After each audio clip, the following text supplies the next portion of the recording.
this segment, we're learning how to play sad and depressing rock ballad chords. We're going to play around with tension.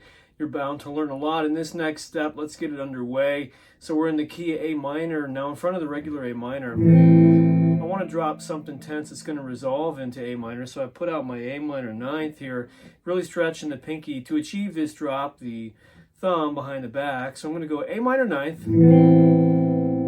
resolve down to A minor. That'll give me...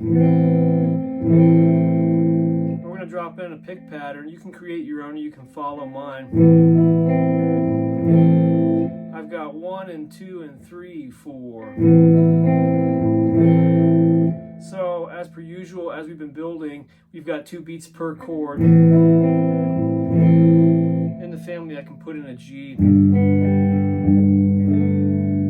I'm starting out here with a standard stock G, just placing my middle finger at the thickest string. Then I'm going to add in a little G added ninth. An A note there causing just a little friction, but kind of cool and harmonious. Being a ninth, it's also in the family of the A minor ninth, so it sounds nice and cohesive. So we're on a G. Wiping out the 5th string with the inside of my middle. Apply your index. Let's backtrack to where we started.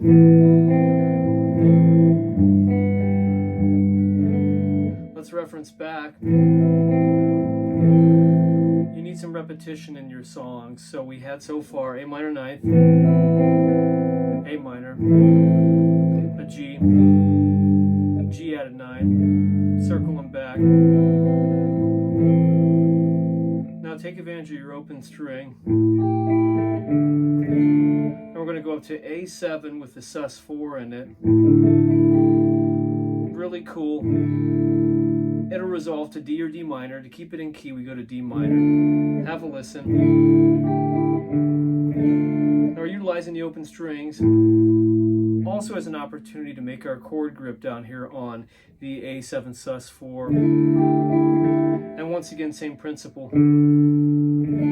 Open string to help lead us and guide us into D minor. That was... So far, what we have as we build in slow-mo.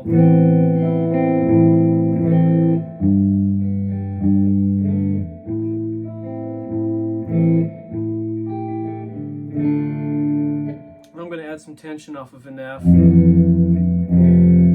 I've got a flat 5 in there that you hear, and the flat 5 is a B note that gives you the type of sound, putting it in a higher octave range. And then some harmony in between. You get a neat tone. F7 flat, F major 7 flat 5. Go into an added F with a flat 5.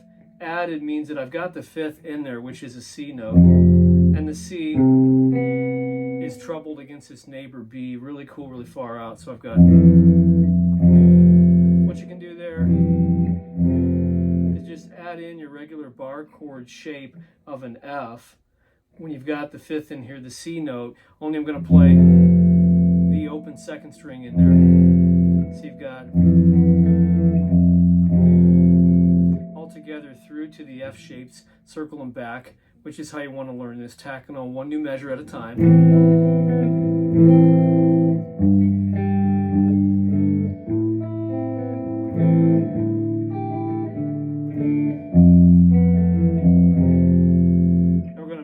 To an E, kind of an ambiguous E. We're using an E minor ninth, going to E sus4 to E minor.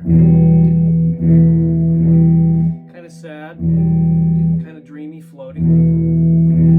The sus4, E with a sus4 wants to resolve to E major, E minor, and E minor is in key, E major is not. So, and then there's your E minor shape. Circling back to the F that we had, the F with the flat 5.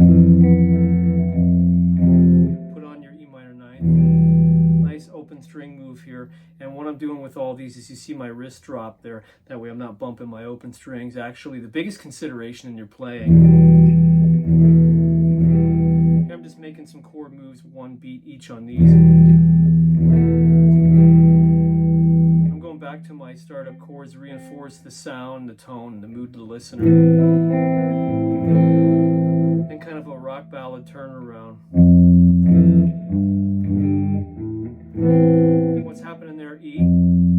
F, G, A. So moving up the scale tones, kind of seeking a resolution to the end, going F, G, A, up the notes in the row in the bass, and providing a sort of tense conclusion. It concludes, it resolves at A minor, but you retain that melancholy mood. Now let's do an up-to-tempo playthrough, and then lastly how you can implement this into your playing and get the results you want.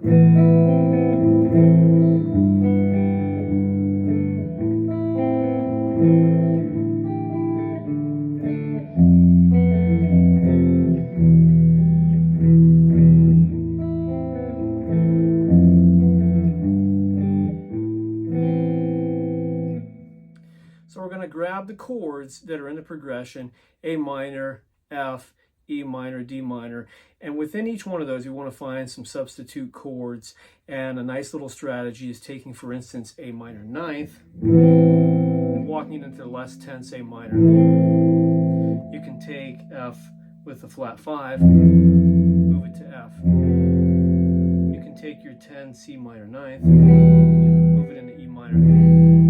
Gives it a little bit of a resolution where the ear hears those harsher tones a little more accepted because it walks somewhere into something that makes sense. So A minor ninth to A minor, E minor ninth to E minor, and so on and so forth. It's really fun to use the open strings, and it's less physically requiring, of course, without the need for those bar chords.